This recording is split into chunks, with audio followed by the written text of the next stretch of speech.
Sintonía con tu ser, 103.7. Hay en el universo una fuerza inconmensurable, indescriptible, que los chamanes llaman propósito.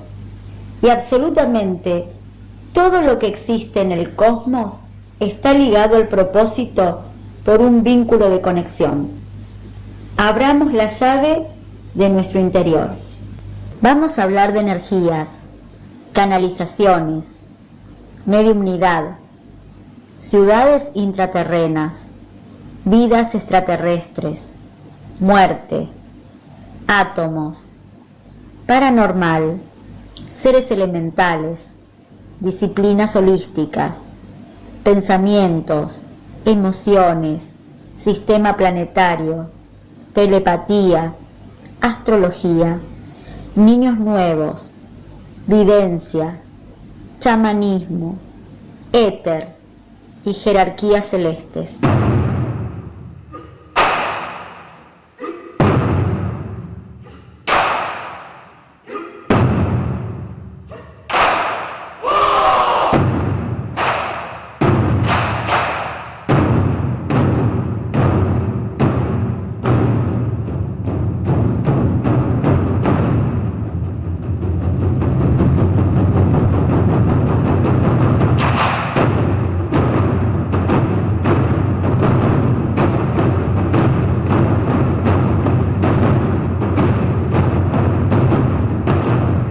Desde Chivilcoy, provincia de Buenos Aires, República Argentina, por FM local, la 103.7, todos los sábados a las 15 horas, el despertar de la conciencia espiritual.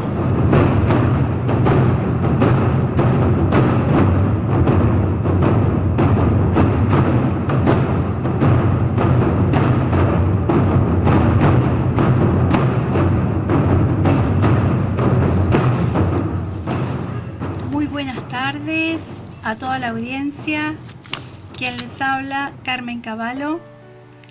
Sean todos muy bienvenidos a este nuevo encuentro, a este nuevo despertar de la conciencia espiritual, donde todos los sábados nos daremos cita en FM local por 103.7 a las 15 horas.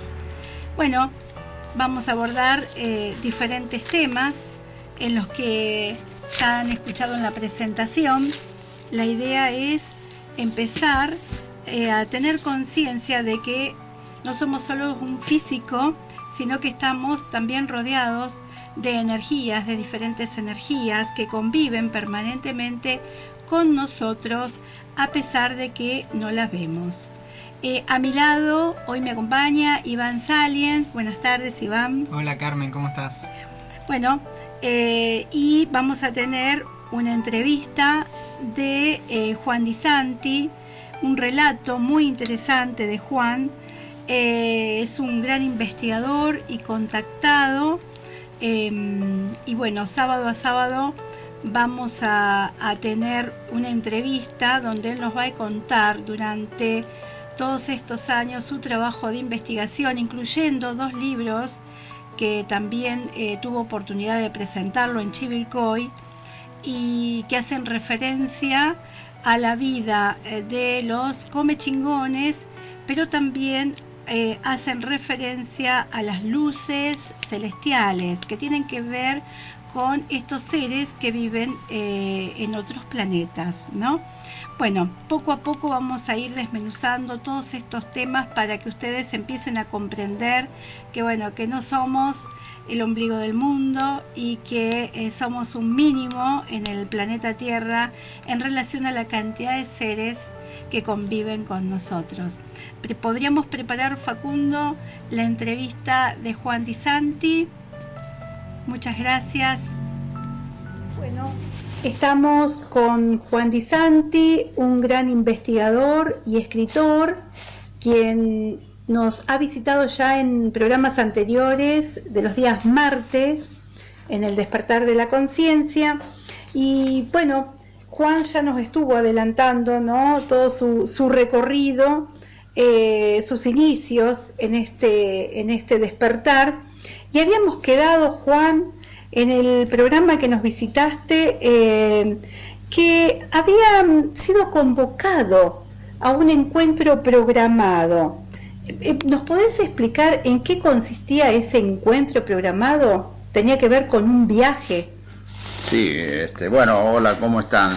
Sí, Carmen, esta cuestión del viaje fue para mí principalmente y nuestro grupo GED acá en Chivilcoy algo inédito, ¿no es cierto? Pero considero de que, ¿sabes qué?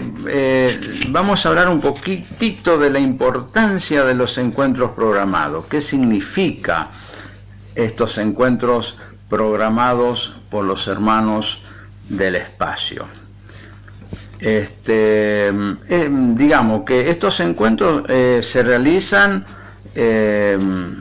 después de haberlo aclarado ellos en fechas claves donde la energía cósmica que llega a la Tierra es altamente positiva para nosotros, ¿no? Y se realizan en lugares naturales de alta energía telúrica y también planetaria. Y por otro lado, la importancia es alejarnos de los centros poblados, es como olvidarnos de los problemas cotidianos y encontrarnos con una armonía grupal como para prepararnos para aquello que vamos a vivir. Así que es toda una preparación a nivel armonía entre los participantes, porque había personas que nosotros no conocíamos y que teníamos que compartir, todavía no sabíamos cuánto tiempo, pero teníamos que compartir con ellos. Así que los encuentros programados por los hermanos del espacio nos vienen diciendo ya de mucho tiempo atrás de que no son encuentros que nos van a brindar un espectáculo o simplemente nos van a sacar de nuestros hogares, hacernos viajar y para vivir una experiencia, qué sé yo, natural. No, el tema es que su presencia, la presencia de las naves, la presencia de ellos en los cielos, es un premio a todo lo que nosotros realizamos acá en nuestros lugares de residencia o de donde vivimos. Así que para todos los grupos que participan en esta cuestión de los encuentros programados, eso significa. Bueno, dicho esto, Juan, ¿nos podríamos meter en el viaje ya de lleno? Y otra pregunta, Juan, vos en ese momento estabas trabajando. ¿Cómo manejaste esa cuestión laboral? ¿Te otorgaron una licencia? Porque vos necesitabas de alguna manera estar sí o sí en ese encuentro programado, pero a su vez sostener tu trabajo. Claro, sí, tenés razón.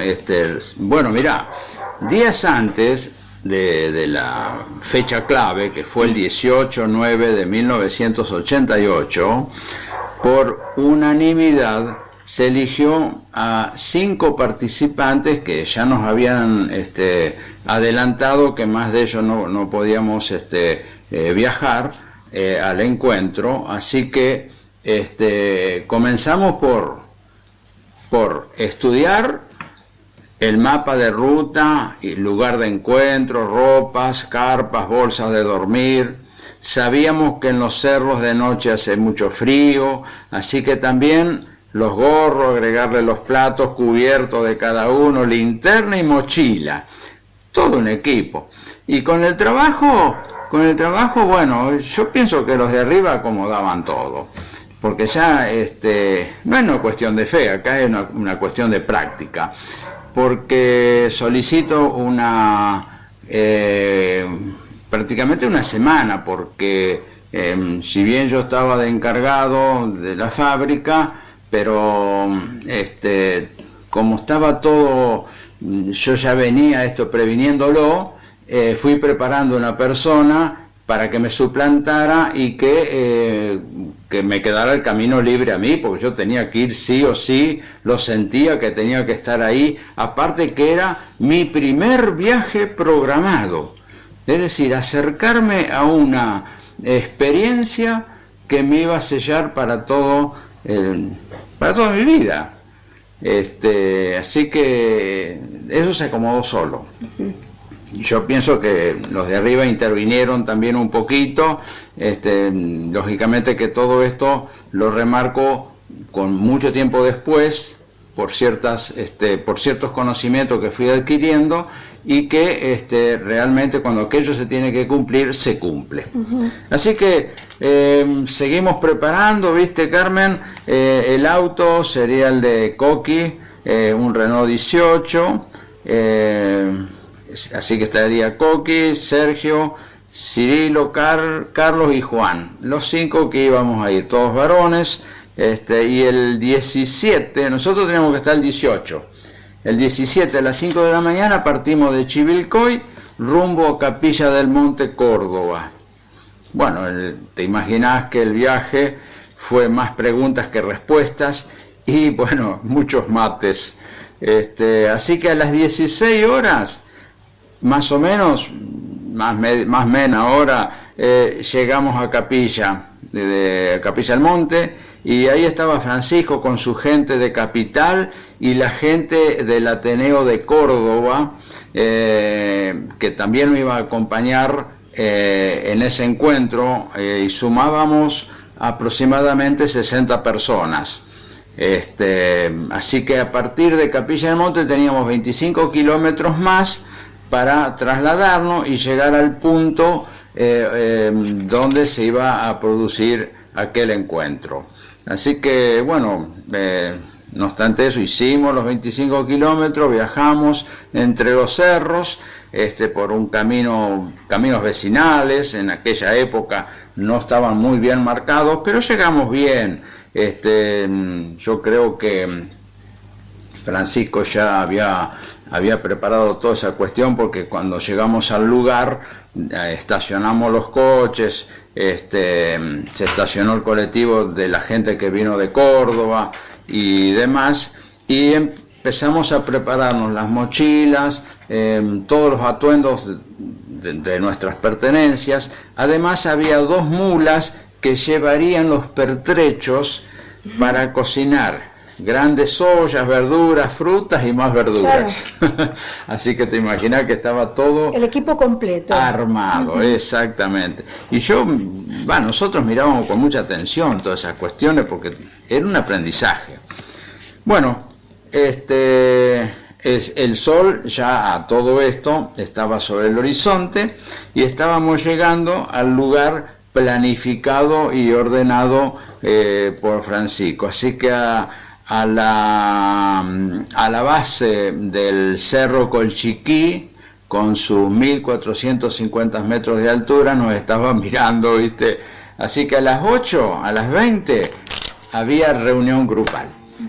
Decía, una convocatoria, llegamos todos, estamos todos, porque era también el organizador, en este caso Francisco Chechi, era una gran responsabilidad. Te imaginás que en el año 88, uno lo está hablando hoy, y bueno, hoy hay más soltura en la cuestión, pero en aquellos años había que tener mucho cuidado de que no se perdiera nadie, porque,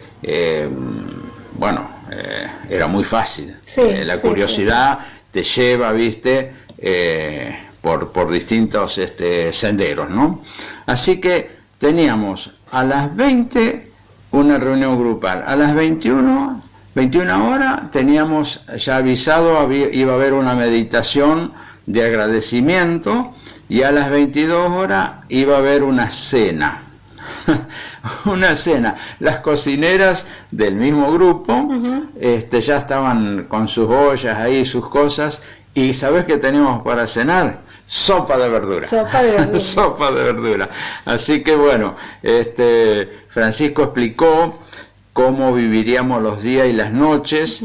Además presentó a los que recibían o recibirían los mensajes de los hermanos del cosmos, sí los había, eran telépatas, por inducción, ¿viste? Sí, sí. Directamente, ese era el cuadro así a nivel genérico, ¿no es cierto? Bueno, Juan, dijiste algo muy interesante que es el tema de la meditación. Contanos cómo era la preparación para meditar en ese momento. ¿Hay similitud con las meditaciones en la actualidad? Bueno, mira, a las 21 horas sí, teníamos la famosa meditación que ya habían anunciado y que realmente, bueno, estábamos sobre ascuas porque nosotros acá en Chivilcoy hacíamos un trabajo de lo que sabíamos, con mucha humildad, pero allá 60 personas no es lo mismo. Pero bueno, pero cuando estás dirigido por personas que ya estaban preparadas para sostener un evento de ese calibre, formamos un gran círculo, todos tomados de la mano. Primero orábamos, luego se comenzaba con los mantras. En aquel tiempo, Carmen, todavía estaba el Om, todavía no se había dejado de lado el famoso Om, y bueno, empezamos a entonar el Om, así primero dirigido y después en forma escalonada. Yo creo que el Cerro Colchiquí vibraba junto con nosotros porque nuestros pechos vibraban de una manera, nuestros corazones se aceleraban, impresionante, 60 personas haciendo un mantra de ese calibre. Y en un determinado momento aparece algo parecido a una estrella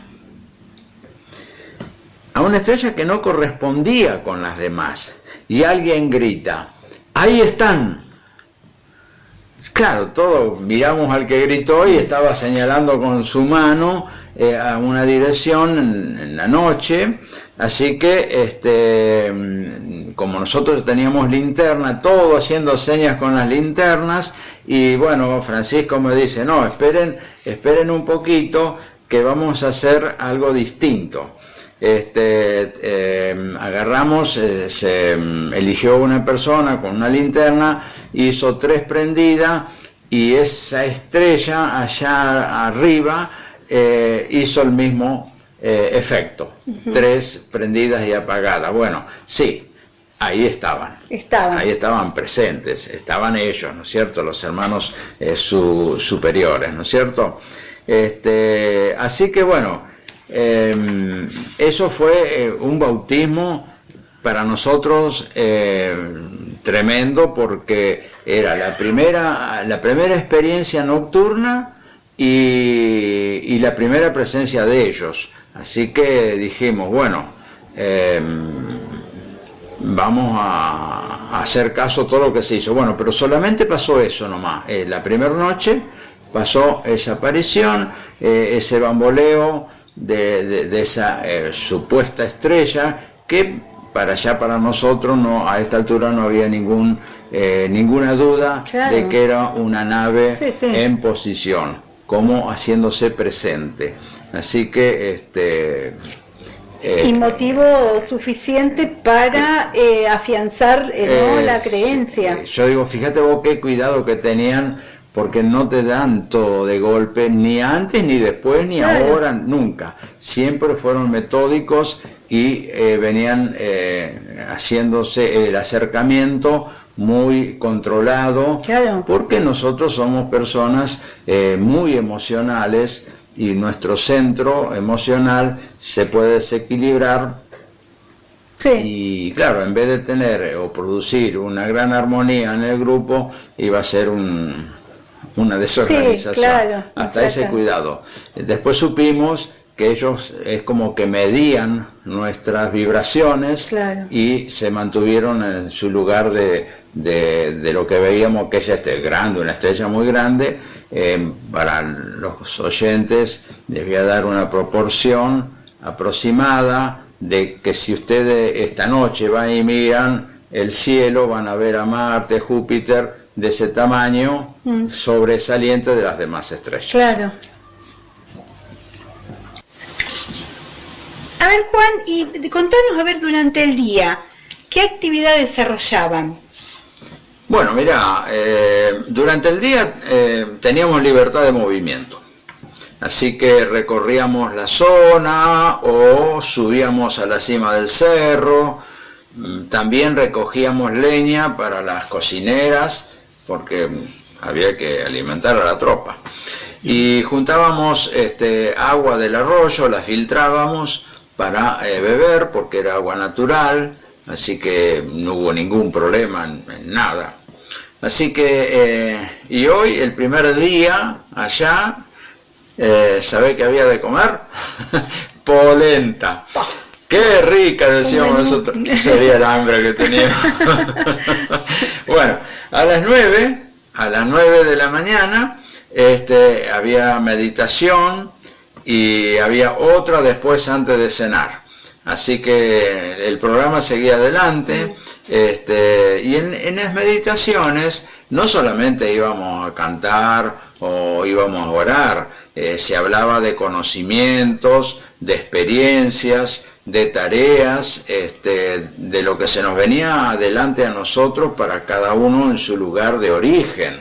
Entonces asociábamos lo que estábamos viviendo para transmitirlo en el lugar donde vivíamos cada uno de nosotros. Así que en nuestro grupo se estaba nutriendo de una experiencia inédita, porque vos sabés que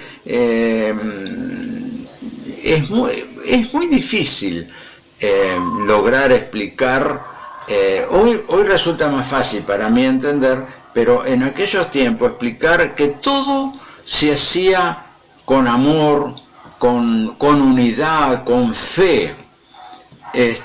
Nos sentíamos hermanos, había armonía, había juego, había risas.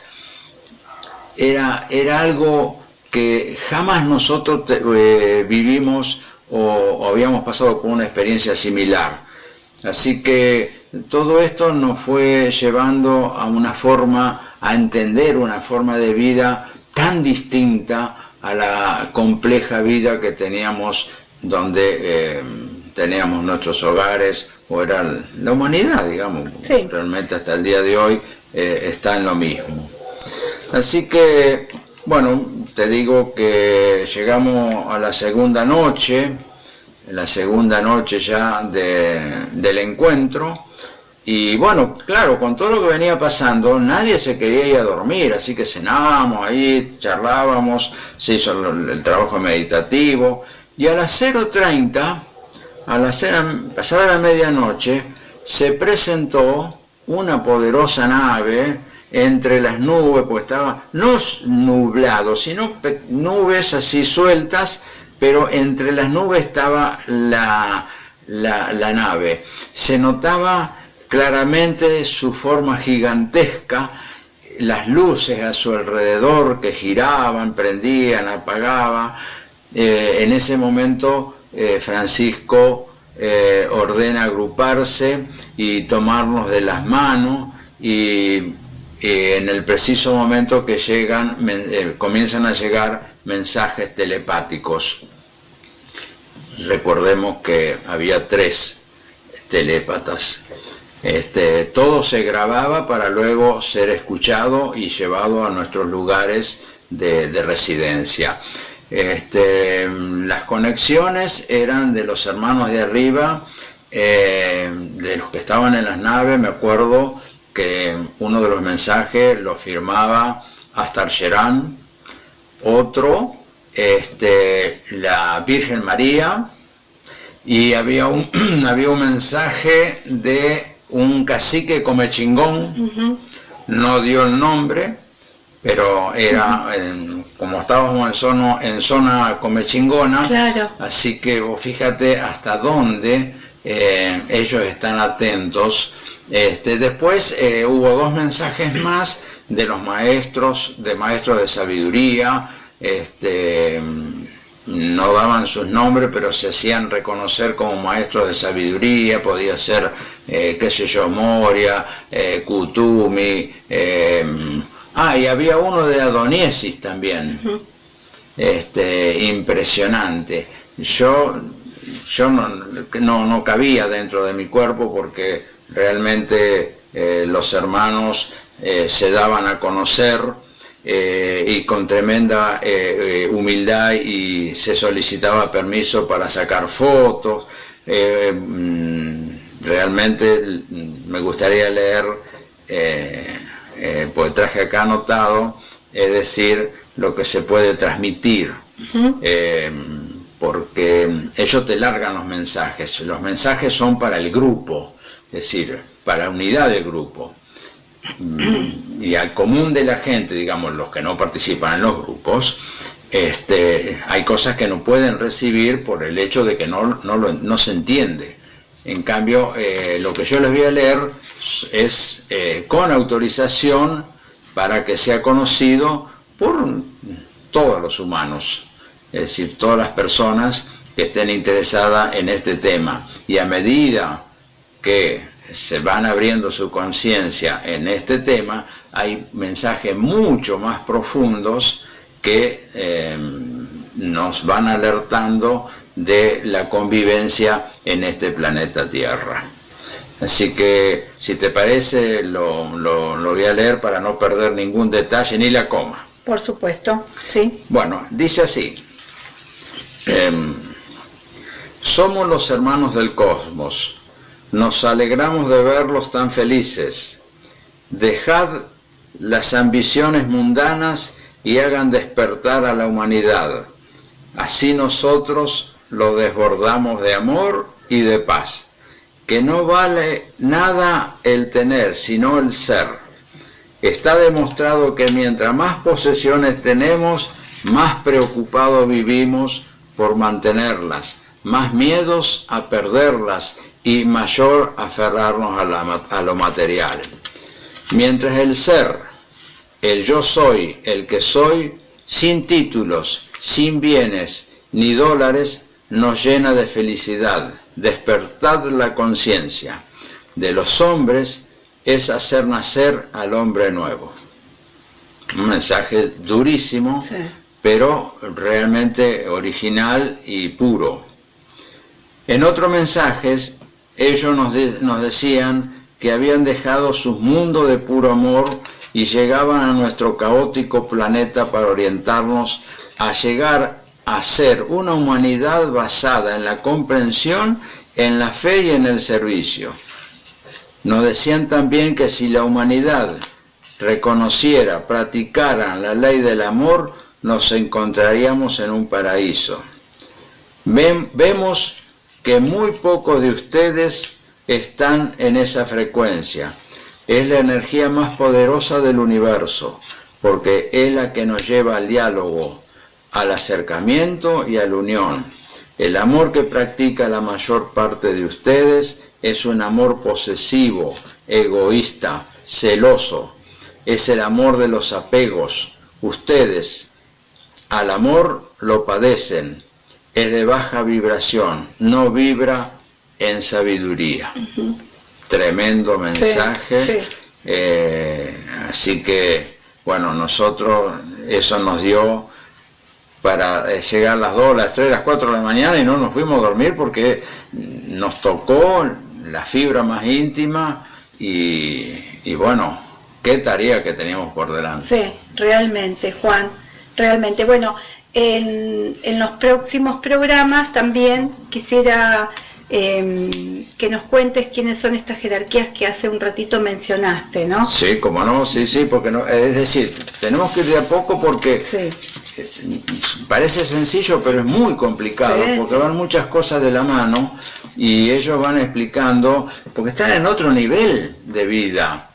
Ellos no conocen, nosotros acá el amor, como decía en el mensaje, sí, es cierto, yo quiero, yo te quiero. La palabra quiero no es amor, es posesión, es poseer, quiero. Ellos hablan de amor, hablan directamente en otro lenguaje que a nosotros nos costaba en el año 88, nos costaba entender, pero hoy estamos en el 2020, casi pisando el 21, y ya tendríamos que haber superado esa cuestión. Uno vino pregonando y seguimos pregonando y hablando y entregando material y haciendo entender a la gente y sumando, y se va despertando la conciencia, pero tendríamos que ser muchísimos más. Claro.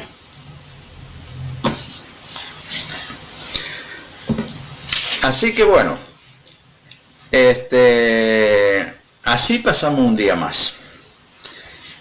Ya nos notábamos todos como una gran familia, éramos 60 que no nos conocíamos, al principio ya éramos una familia. Y bueno, la última noche, sucedió algo maravilloso.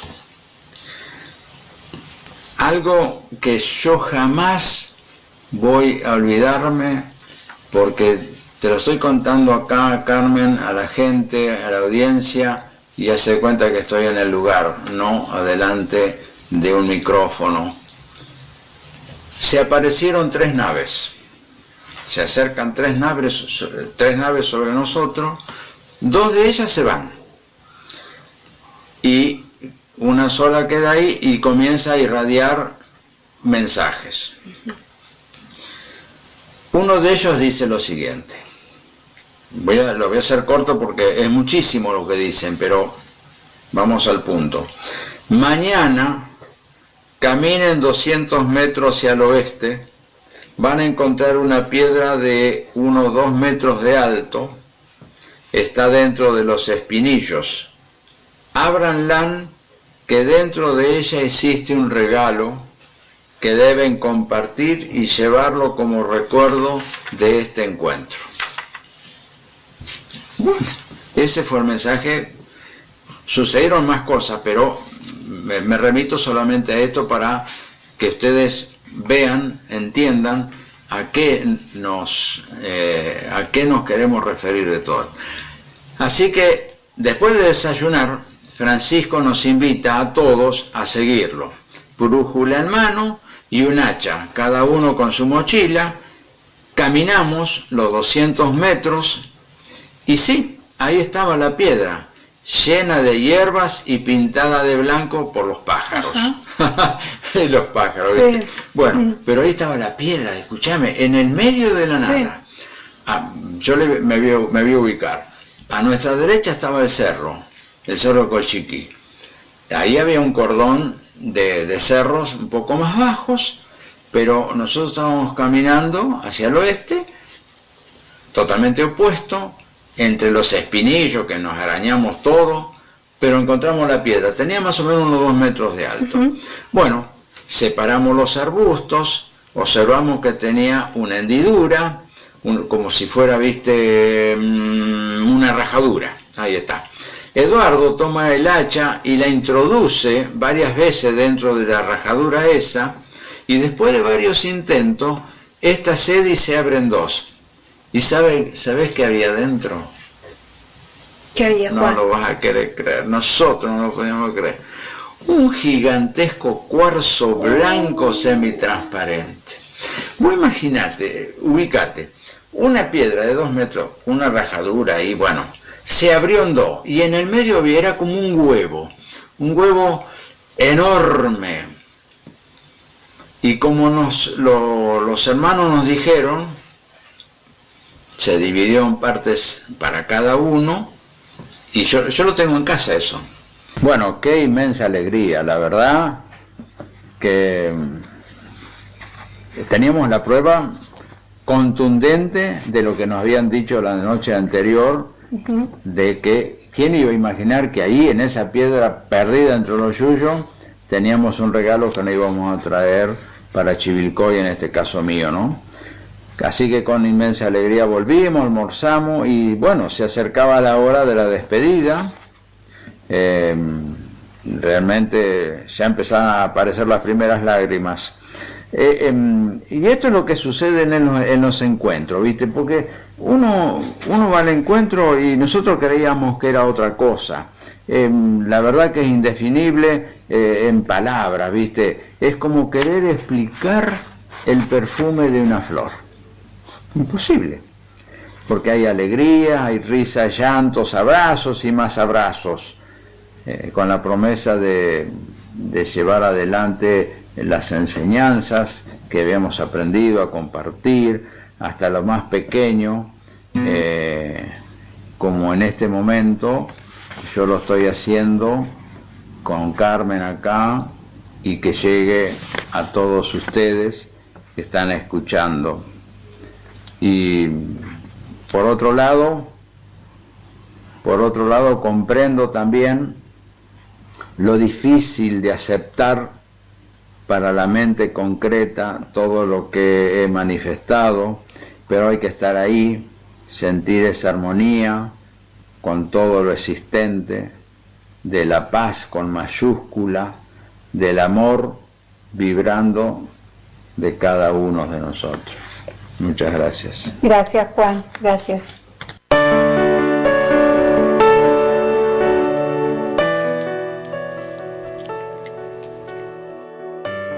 Escuchamos un poquito de música. Quédense con nosotros que tenemos una charlita ahora con Iván Salien.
Hermosísima entrevista a Juan Di Santi, que seguramente, bueno, sábado a sábado vamos a seguir aprendiendo de sus trabajos de investigación.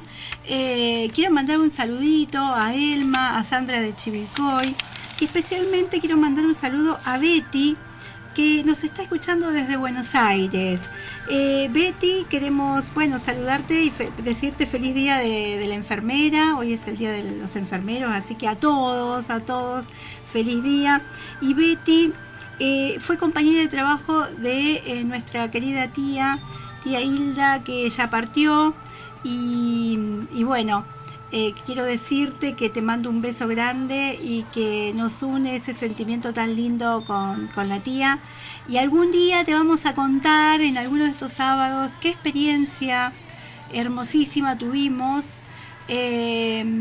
un año después de que nuestra querida tía haya partido. Y bueno, realmente esto nos marcó, fue un antes y un después en mi vida espiritual.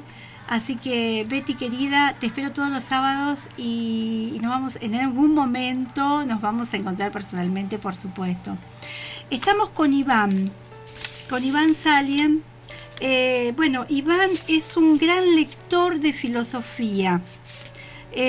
Bueno, analiza, él tiene un grupo de amigos, podríamos decir, Sí. Afines a temas, ¿no? Como analizan temas de religiones, teología, bueno, hay una amplia gama de temas que ustedes tratan diariamente, política también. Sí, no tanto por ahí política, pero sí se lee un poco. Filosofía más que nada. Pensamiento, la idea de la meditación, del pensar, de reflexionar los temas, sí. Ahí está, por ese lado. de reflexionar, pues no es leerlo y quedarse ahí, sino que hay un análisis, una reflexión detrás de ello. Tal cual, sí. Estoy enojado con la política, así que mejor no hablemos. Mejor no hablemos, bueno, está bien, sí, hoy vamos a estar pum para arriba, así que no toquemos Por esos eso. temas. Pero hay un tema muy especial que hoy te trajo acá, Sí, ¿no? Y que realmente, bueno, nos une a todo independientemente de si pertenecemos a una religión o somos ateos, tal cual. que es el tema de Jesús, la vida de Jesús, ¿no? Sí, hablamos de Jesús, el personaje, la persona histórica de Jesús, que ha unido, como vos decís, no solamente a cristianos a lo largo de la historia y del tiempo, sino también a personas de otras religiones que lo tienen como un referente importantísimo en la parte espiritual de la vida de cada uno. Ahora, por ejemplo, me venía, fíjate, esto por ejemplo no lo preparamos, pero me gusta que Sí. salga esta charla como un diálogo, Sí. ¿no? Que vaya saliendo en el momento.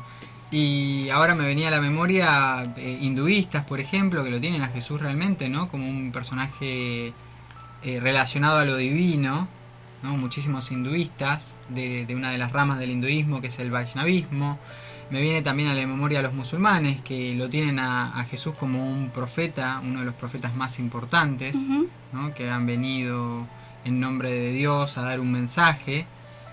Así que, digamos, todas las religiones tienen a Jesús presente, de alguna u otra manera, incluso las más alejadas. Por ejemplo, el budismo también lo ve a Jesús como un hombre que ha predicado, ¿no? La paz, la hermandad entre los hombres. Entonces, todas las religiones, en todas Sí. está presente. Pero bueno, la idea de esto por ahí, si vos querés decir algo, decilo, es contextualizar para comenzar Claro. al personaje histórico, quién fue Jesús, de dónde apareció. Y si hablamos de Jesús, tenemos que hablar de hace, como todos saben, más de 2000 años, en una región, en una pequeña provincia ocupada por los romanos de aquel tiempo, el imperio romano que imperaba, que iba conquistando región tras región y poniéndola bajo su mando.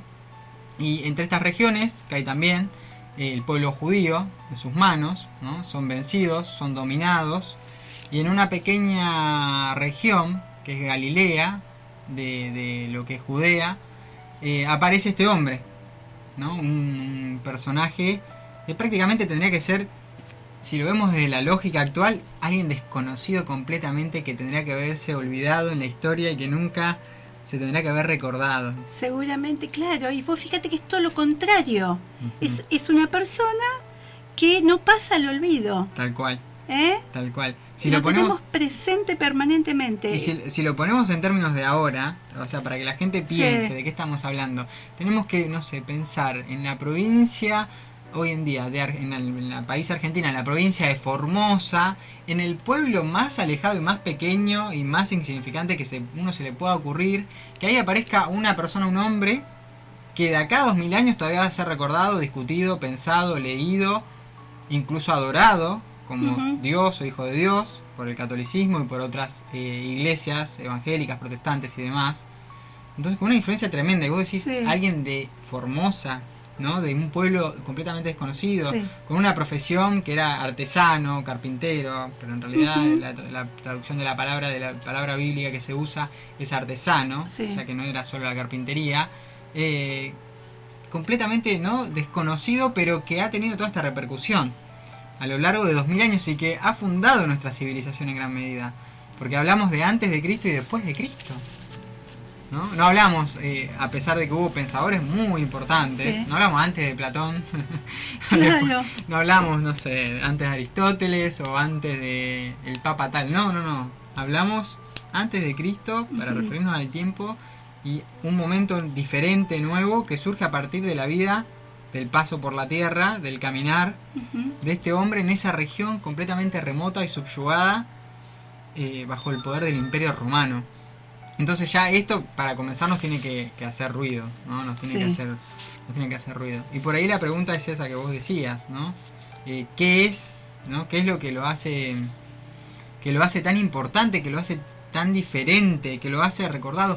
Porque de nuevo también para contextualizar un poco, en la época aquella, Jesús, él dijo que él era el Mesías, que los judíos esperaban para ser liberados de la esclavitud, de la tiranía de los romanos, pero no era el único personaje histórico que declaró ser el Mesías. Había varios en ese tiempo, había muchas personas que venían con el mensaje de sí, yo soy el Mesías que ustedes están esperando para liberarlos de la esclavitud, del poder del yugo de los romanos. Había varios personajes, no obstante que hubo varios personajes que quedaron registrados en la historia por historiadores como Flavio Josefo, y no obstante es Jesús el que marca la historia. El que tiene más peso y... no solo el que tiene más peso, es como decir, hay un eclipse y el sol eclipsa todas las estrellas, ¿no? Queda Jesús como la máxima referencia. Sí, quedó en evidencia. Y los otros sí, los otros han quedado, porque si te nombro uno, han quedado completamente, nadie los conoce, nadie sabe qué dijeron, quedaron completamente olvidados. En cambio, este Jesús, Yeshua, porque también estamos hablando de otra cultura, de otra manera de pensar, de otra manera de vivir, ¿no? Tenemos que ir a la época aquella de los judíos, de cómo vivían, de cómo pensaban, de su idioma también, porque es muy importante, ¿no? Del significado de las palabras, que nosotros lo tenemos hoy perdido, porque la traducción de la traducción es como que va perdiendo el sentido, ¿no? La esencia de lo que las palabras realmente se va distorsionando, es verdad. Tal cual. Entonces es un trabajo difícil. Y si vos te pones a preguntar, trayendo a un filósofo, hablando de filosofía, que fue Kierkegaard, un filósofo danés muy importante del siglo XIX, se lo considera el padre del existencialismo, que estudió muchos de estos temas, leyó los evangelios, ¿no? Que es donde tenemos la fuente principal de la vida de Jesús. Kierkegaard se pregunta en algunos de sus textos, en algunos de sus libros, que son muchos, ¿quién sabe quién fue este Jesús? ¿Quién fue? ¿Quién sabe? Y él responde, y realmente, para decir a tintas claras, nadie lo sabe realmente. Nadie lo sabe. Ahí hay como un misterio. ¿No? Un misterio muy grande sobre qué pasó o qué hay detrás, ¿no? De que este mensaje caló tan hondo que nos llegó hasta el día de hoy y todavía tiene la potencia que tiene, ¿no? Y marcó civilizaciones enteras, pueblos enteros, naciones enteras. Entonces Kierkegaard se pregunta esto, ¿y quién sabe realmente? A ver, si alguien tiene la autoridad para decir yo sé que Jesús era tal y tal cosa, y bueno, lo dejamos en duda, ¿no? Porque, a ver, es tanto, como hablábamos la otra vez, que es tanto lo desconocido, las cosas que no conocemos, que afirmar algo con tanta seguridad, y hoy en día... Sí, hay una gama de, perdón que te corte, ¿no? De bibliografías afín a cada uno, ¿no? Que charlábamos un poco el tema del libro de Urantia, que leí muy poco porque me parece muy elevado, ¿no? Sí. Hay que analizarlo muy bien, pero después tenemos la Biblia, hay pero muchísima bibliografía, y claro, es verdad, como vos decís, ¿no? Cada uno tiene por ahí una mirada, no sé si diferente, pero sí una mirada en la que te despierta un montón de ideas y de curiosidades que puede estar acorde o no a la otra bibliografía. Sí. Y a mí me parece totalmente aceptable todo, porque la persona que se puso, o las personas, ¿no? Que se pusieron a escribir, ya sean contactados o ya sean inspirados, o lo que sea, pusieron toda la energía en un ser que realmente pisó fuerte la tierra. Claro. Entonces, a mí me parece aceptable, obviamente que nunca he tenido en mis manos por ahí una bibliografía que distorsione de tal manera que lo cambie completamente o demás, ¿no? Pero me parece que está bueno porque uno se va enriqueciendo. Uh-huh. Quizás también está la otra parte, ¿no? La impronta de cada uno y está la personalidad de cada uno, ¿no? El fanatismo o las ganas que tenemos de inculcar algo, y a veces sí, como vos decís, se distorsiona también. Claro.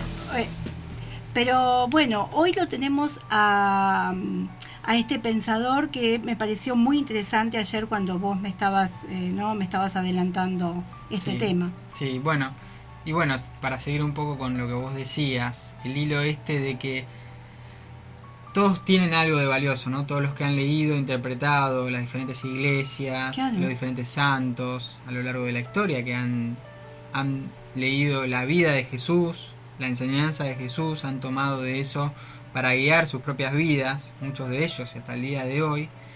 Pero por ahí y acá viene la otra pata, lo que Kierkegaard, como este filósofo, critica un poco del cristianismo de su tiempo, y que es válido no solo para el cristianismo de su tiempo, sino para nosotros hoy y para todos los tiempos que vengan, es si ese mensaje realmente, ese mensaje profundo de Jesús, ese mensaje espiritual que tiene que ver con la humildad, que tiene que ver con el amor, que tiene que ver con el perdón, que tiene que ver con el no juzgar al otro, ¿no? Todos esos mensajes tan profundos fueron realmente o son realmente, porque es todavía para hoy, practicados, ¿no? Entonces Kierkegaard lo que dice en su tiempo en la iglesia evangélica protestante danesa, él lo que dice es, y no, esto me parece que no, que es un cristianismo de domingo.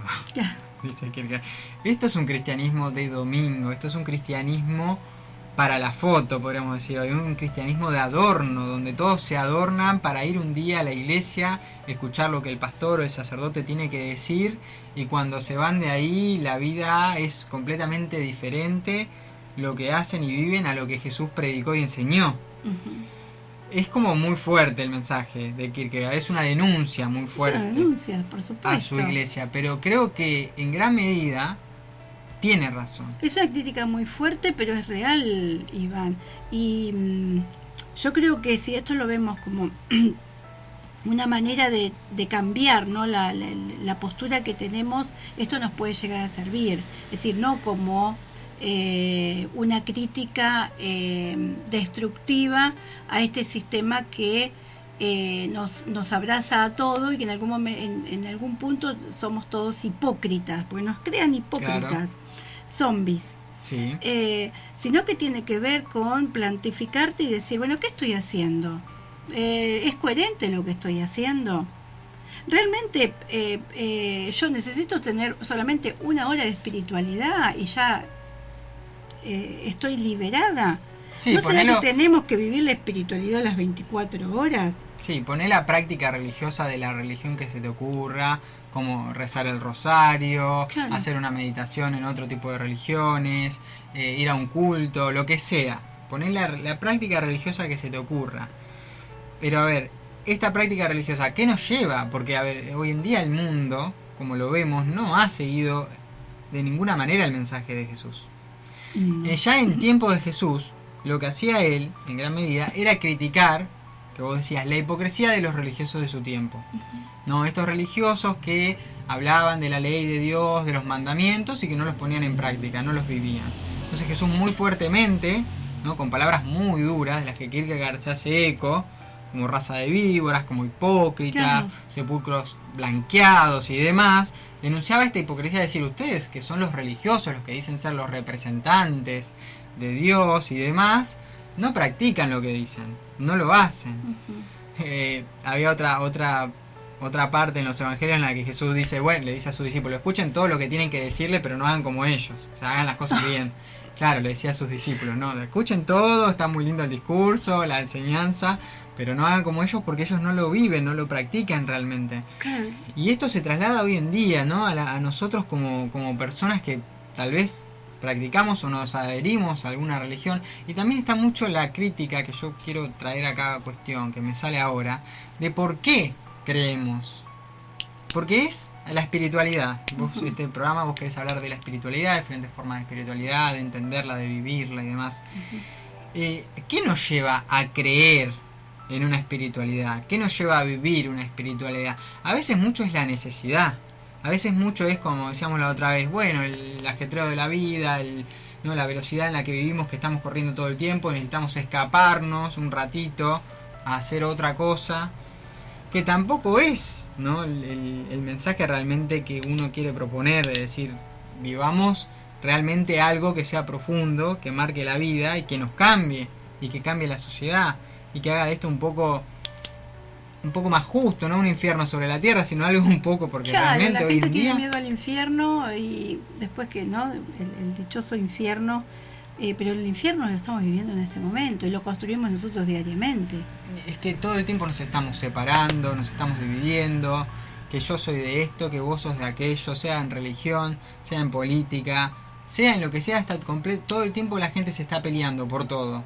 Y todos, lo que me llama muchísimo la atención es que creen tener la verdad y la razón de su lado. Entonces ahí la pelea, no hay diálogo, no se puede hablar con el otro que piensa diferente porque el otro va a decir que esto es las cosas. Sí. Es muy difícil, es muy difícil. Claro, si no hay una apertura... Tenemos la idea de separación implantada permanentemente. Estamos permanentemente separados del otro. Por ideologías religiosas, políticas, por... De las que parece que tenemos que aferrarnos, tenemos que agarrarnos como por una necesidad prácticamente. ¿No? Necesito creer en esto y si yo no suelto esto se me cae la existencia, se me cae la vida. Y no es tan así. Pero tiene que ver con los miedos también, sí. Iván. Tiene que ver con los miedos, tiene que ver también con lo cultural, sí. ¿no? Esto que hoy hablábamos, ¿no? ¿Por qué vamos los domingos a misa? No estamos haciendo apología de que no hay que ir a misa, por supuesto que no, pero me refiero que a veces se torna toda una rutina y un hábito que ni siquiera te cuestionas por qué estás ahí o para qué estás ahí. Entonces, desde lo cultural lo vamos transmitiendo de generación en generación que hay que hacerlo y no sabemos por qué, pero hay que hacerlo. Sin siquiera por ahí pensar de que a mí esta religión no me gusta, no me hallo, no resueno con esto. Me gustaría más la oriental, pero no me animo. Porque, ¿qué dirán de mí? Sí, siempre. Después están los miedos. Sí, todo el tiempo. La persona tiene... las personas... Me voy a incluir, vamos a incluir, porque claro, yo no soy nadie, no soy más que nadie, por supuesto, pero tenemos miedo de un Jesús, de un Dios castigador. Sí.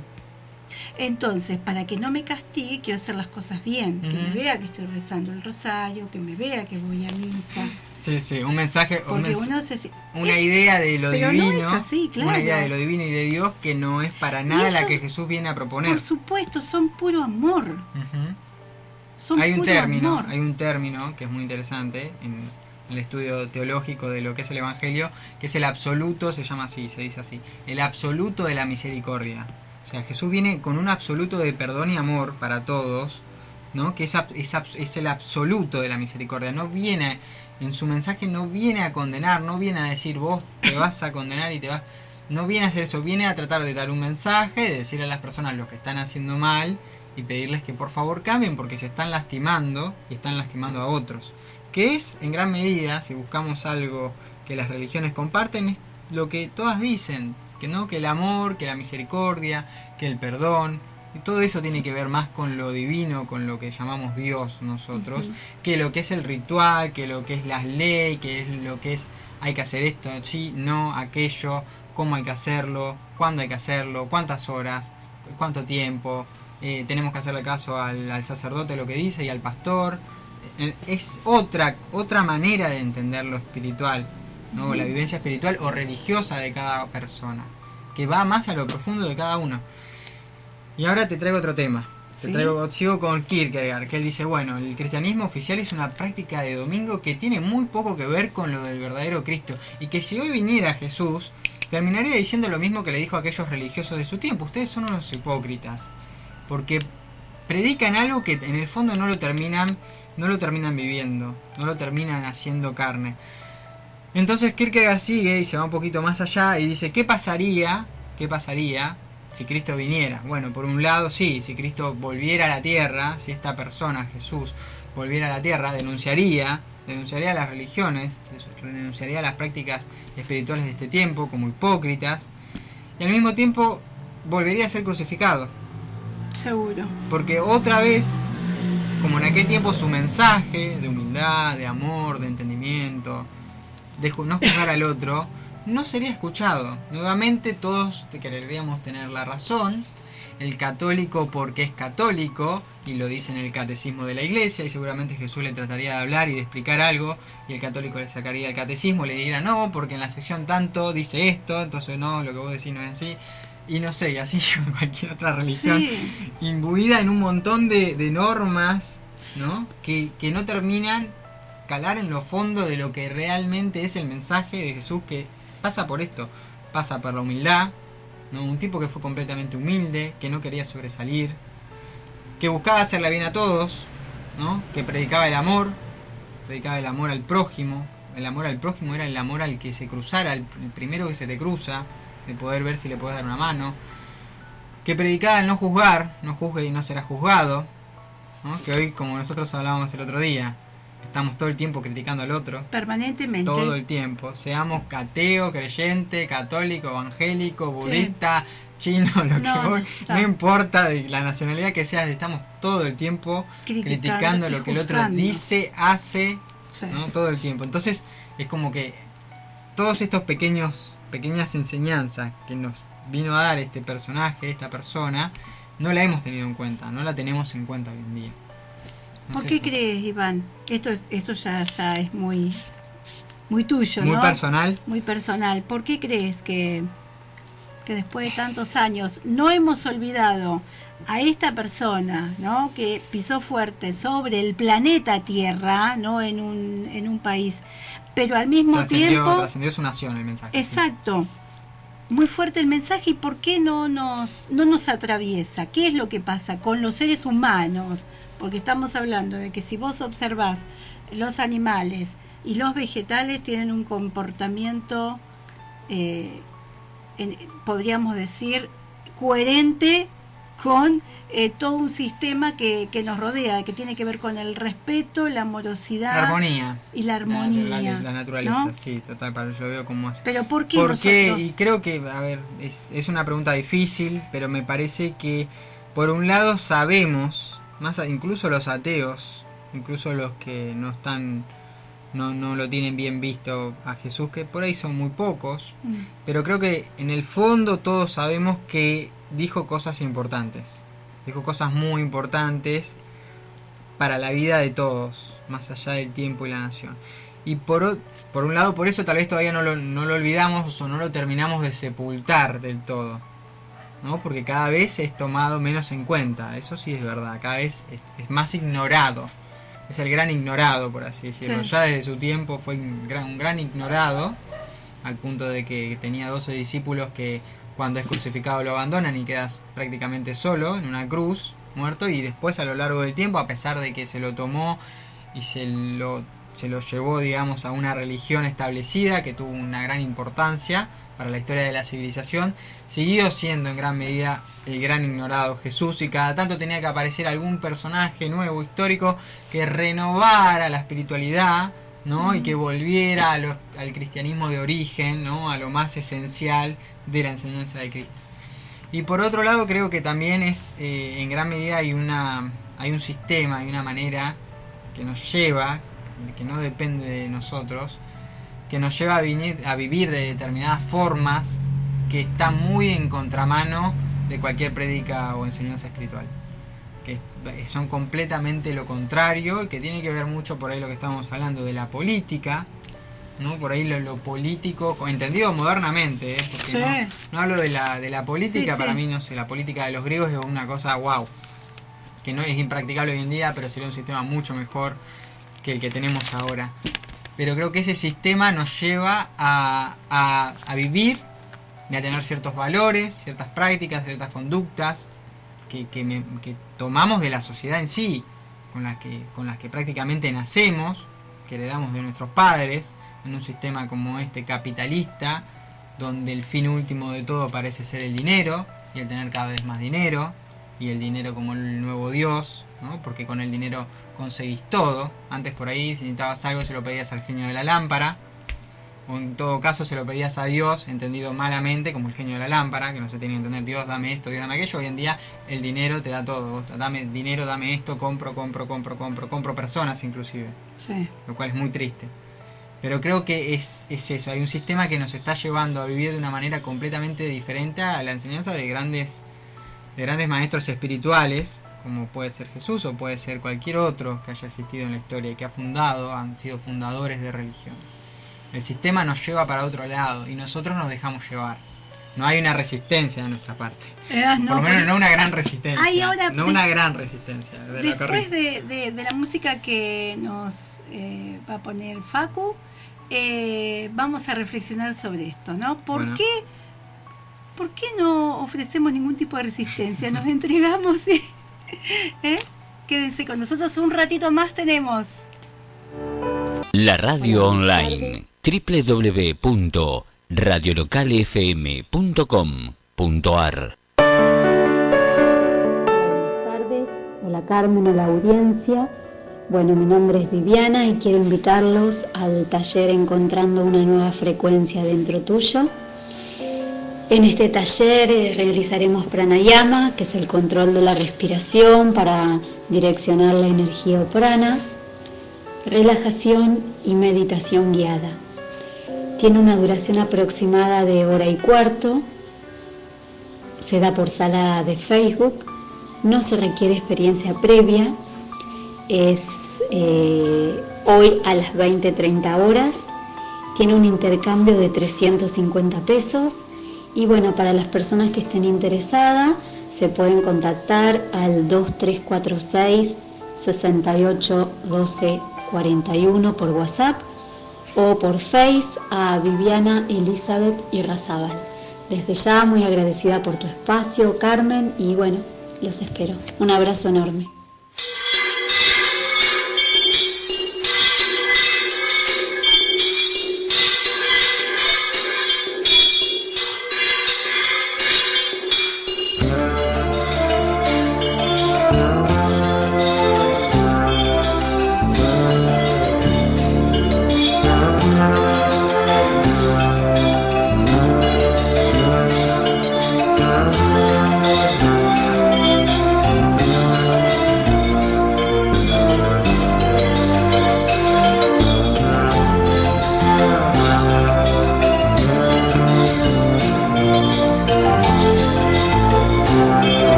Que dice que también está escuchando, y a Alberto, que recién dice pude enganchar desde Buenos Aires.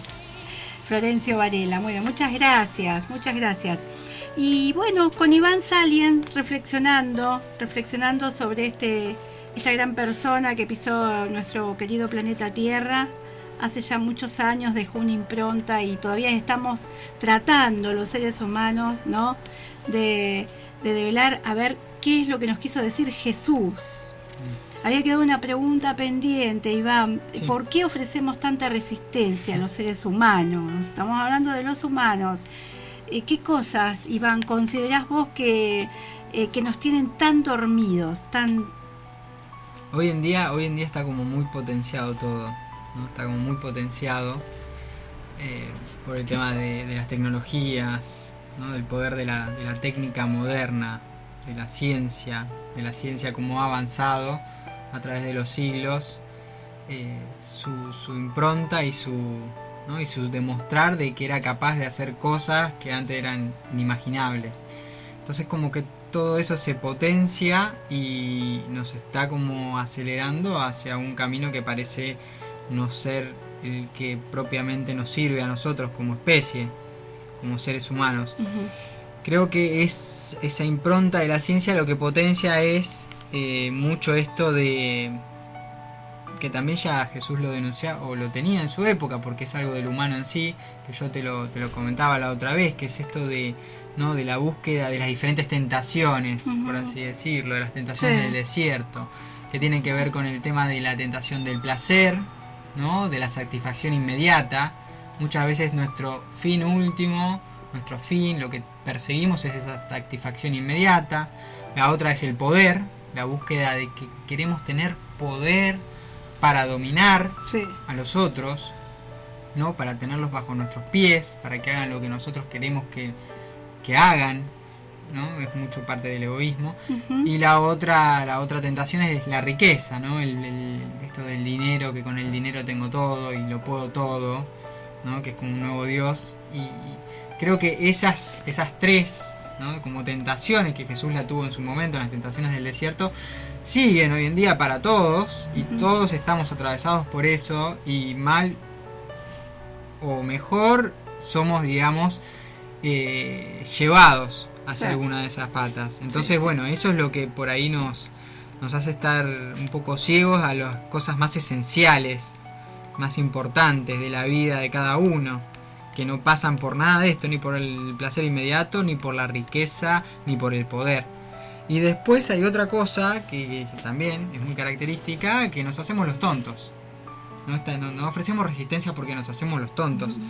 Hay una psicografía de Benjamín Solari Parravicini que dice, la leo, textual: mundo que observáis atónito los hechos incomprensibles sin conmoveros.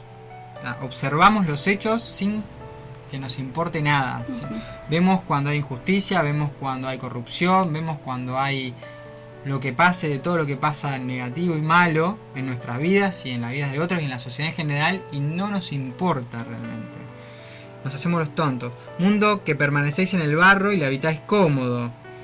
Y pregunta Parravicini: ¿qué pensáis del mañana? Diréis: mañana el que venga lo arregle a su manera, que nosotros vamos con lo nuestro. O sea, el que venga mañana, todos estos problemas, la contaminación, podés pensar miles de temas de actualidad. Que lo arregle. El que venga mañana, que lo arregle. Yo voy con lo mío, yo voy en esta búsqueda de placer inmediato, voy en la búsqueda de este poder, por más mínimo que sea, porque el poder no significa tener poder arriba en un cargo. ¿Cuántas frases naturalizamos, Iván? Y no nos ponemos a pensar, a concientizarnos, a decir, ¿qué estoy diciendo? Esto de yo no jodo a nadie, que nadie me joda. Sí. Lo he escuchado de gente muy joven. Tal cual. ¿Cuántas frases, cuántos actos que lo hemos naturalizado y no nos detenemos un segundo a decir, ¿qué estoy diciendo? Pero esto favorece a alguien. Sí. Esto que estoy... O solamente el único favorecido voy a ser yo y el resto del mundo que se arregle. Sí, vos fijate, ese tipo de frases son tan corto, de una mirada tan corta, porque vos decís, yo no le hago daño a nadie, pero vos también tenés que estar viendo si lo que haces no te hace daño a vos. Que a veces la omisión no solamente es la acción, sino el no actuar también nos hace cómplices, ¿no? de esta perversidad que estamos viviendo. Bueno, vivimos en una sociedad, todo lo que el otro haga de alguna u otra manera nos va a terminar repercutiendo y afectando a nosotros también, ¿no? El tema de una persona que vive en la pobreza y que no tiene acceso a la educación, el día de mañana que termina, no sé, en un tipo de adicción, eso tarde o temprano va a repercutir en toda la sociedad. No es que va a ser solo problema de esa persona, no es. Y hoy en día vemos niveles acá en nuestro país tristísimos, ¿no? El 50% de los niños pobres del país, que te pones a pensar cómo puede ser que esto exista. Y bueno, por eso estoy tan peleado con la política, porque esto tiene mucho que ver con la sociedad en general, pero aquellos que tenían cierta responsabilidad, cierto poder para cambiar o hacer ciertas cosas que no las han hecho en todo este tiempo. El tema del asistencialismo que sigue en auge, es decir, parece que el único camino que existe hoy para poder asistir al que más necesita es por medio del asistencialismo, cuando en realidad somos seres súper completos y que si hubiese, bueno, gobiernos, sin hablar, no vamos a meternos en política, pero si hubiese realmente gobiernos que gobernaran de manera holística, esto no existiría ya. En algún momento vamos a hablar del hombre gris.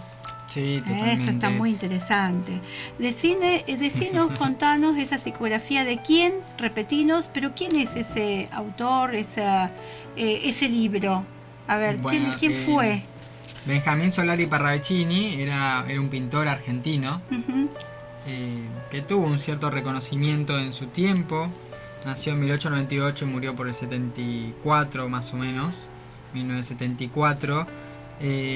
Y que bueno, tenía un don de recibir ciertos mensajes de características proféticas. Yo lo que digo de él es que lo divido en dos. Tiene mensajes que recibía él decía de su ángel de la guarda, que eran proféticos, que tenían que ver con sucesos o hechos que iban a suceder en el futuro, y otro tipo de mensajes que tienen que ver más con esto de lo espiritual, ¿no? De una enseñanza más de otro palo, de otro lugar.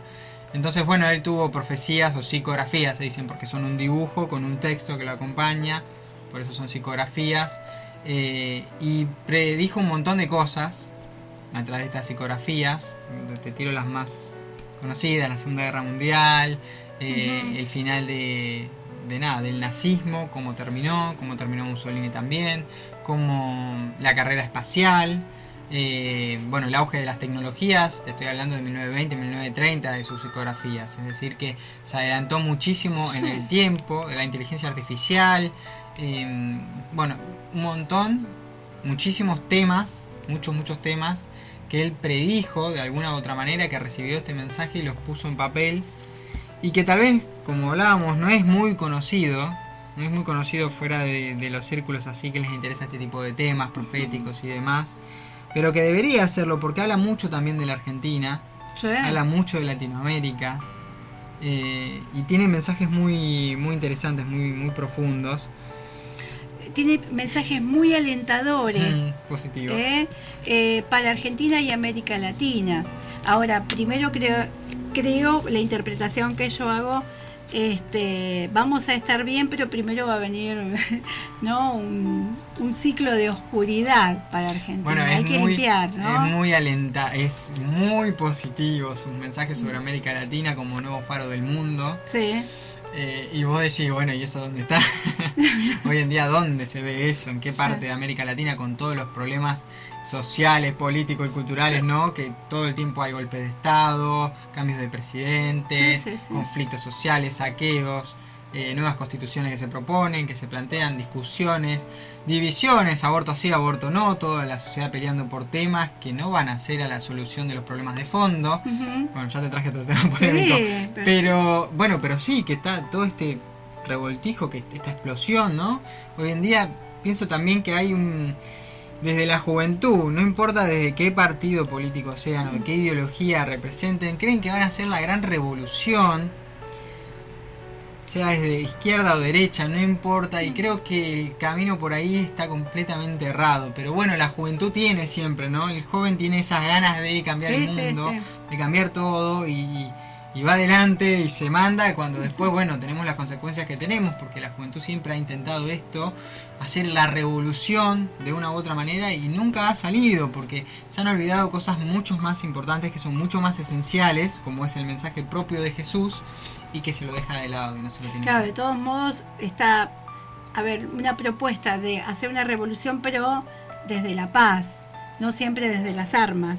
Bueno, te voy a responder con Parravicini, te voy a tirar una... A ver, ¿qué dice? No existe, dice Parravicini, revolución ni cambio, sí, solo existe obsecuencia al oro. Ajá. Dice, todo al final, esto que tenemos nosotros, digamos, la riqueza, sí, el poder, la búsqueda de placer inmediato. Dice Parravicini, al final todas esas, aunque sean en paz, terminan encaminándose, él lo representa con el oro, ¿no? Aquello deseado, el ídolo, por así decirlo. Lo termina. Entonces, si no hay, volvemos a tu programa, una conciencia real, ¿no? De la vida, del ser humano, de lo espiritual, todos esos intentos de cambio, aunque parezcan ser favorables en gran medida, en gran parte, y traigan cierto beneficio, tal vez temporal, terminan a la larga quedando en la nada. A corto plazo. A corto quizás, plazo. Son y quedando en la nada. Incluso grandes revoluciones, o grandes movimientos. No sé, te puedo nombrar a Gandhi en la India, pero vos decís, bueno, Gandhi en la India, perfecto, ¿no? Logró descolonizar un país que estaba bajo el poder de Inglaterra, y no obstante, hoy en día la India sigue siendo la pobreza extrema y, bueno, las necesidades. ¿Cuántos temas, no, pudimos sacar que quedan pendientes, por supuesto? A lo largo de esta charla, Iván. Hay muchas cosas. Y acá, bueno, seguimos recibiendo mensajitos de personas que están escuchando y que, bueno, sí, obviamente estamos todos afines, ¿no?, a la historia de Jesús, por supuesto. Nosotros nos estaríamos reencontrando el sábado próximo con el despertar de la conciencia espiritual, pero el martes de 19 a 21 horas estamos en esta misma radio, FM local, con el despertar de la conciencia, hablando de temas puntualmente terrenales y bien terrenales sobre esta problemática ambiental. En algún punto estos dos temas se van a unir. Por el momento los vamos a tener en diferentes días, pero no están separados, no están separados.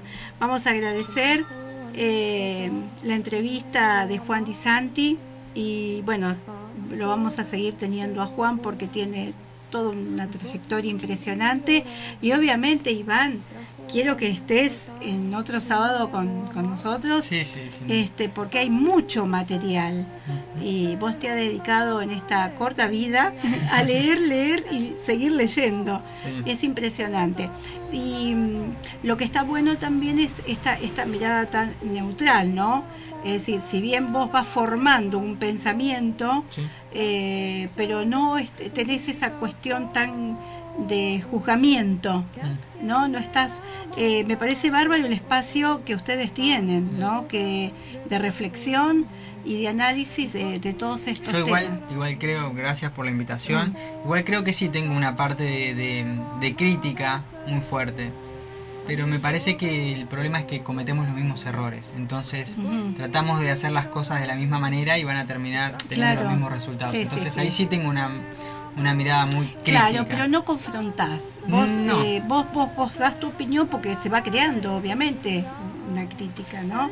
Vos vas teniendo ya una visión diferente por medio de todos estos pensadores. Pero no ni condenás al otro por pensar distinto, ni confrontás. Que lo ideal es esto, no confrontar. Bueno, nos estamos yendo. Y agradecemos a Silvia, que también, Silvia Reyes, está escuchando. Hoy todos los parientes escuchan. Y se ve que el tema espiritual los atrae más. Bueno, me alegro muchísimo y que tengan un hermoso fin de semana, caluroso, pero bueno, es lo que tenemos. Vamos a tener que plantar un árbol cada uno, un árbol más en la vereda, en la plaza, en el patio, para tener un poco más de oxígeno y frescura en este querido verano que nos espera. Los quiero mucho y gracias por habernos acompañado. Gracias, Facu, y a todos los oyentes. Gracias, Iván.